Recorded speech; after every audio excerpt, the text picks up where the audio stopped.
Hello दोस्तों, नमस्कार। आज लेकर आई हूँ सोहर गीत। वीडियो कैसा लगा कमेंट करके ज़रूर बताएं।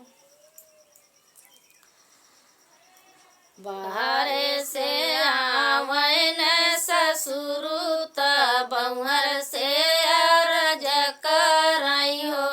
बउहर दैन देत्यू ना की कई बेसरिया बिटियवा ससुर तीनी हो।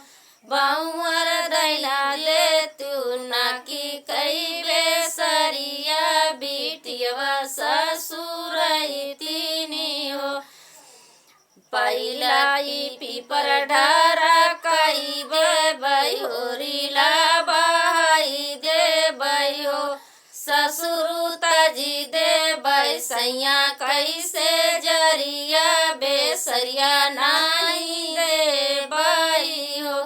ससुर तजी दे बैसैया कई बेजरिया बेसरिया नाही दे बहो।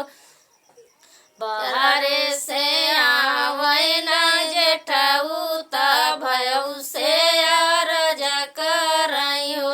भयऊ दैन देत्यू ना की कई बेसरिया बहिनिया ससुर तीनी हो।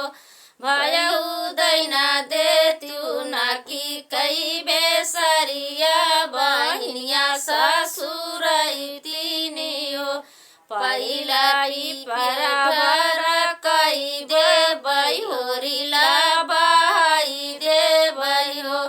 जेठऊ नहीं दे बैसैया कैसे जरिया बेसरिया नाही दे बहो।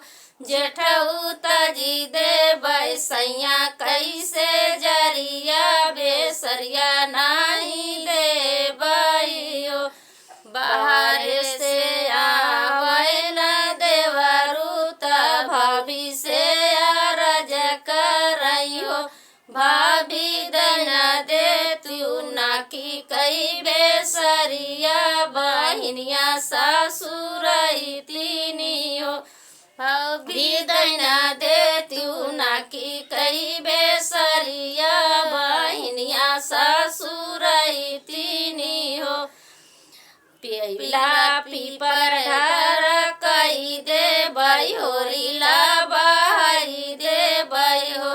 देवरू सजी दे बैसैया कैसे जरिया बेसरिया नाही दे बहो।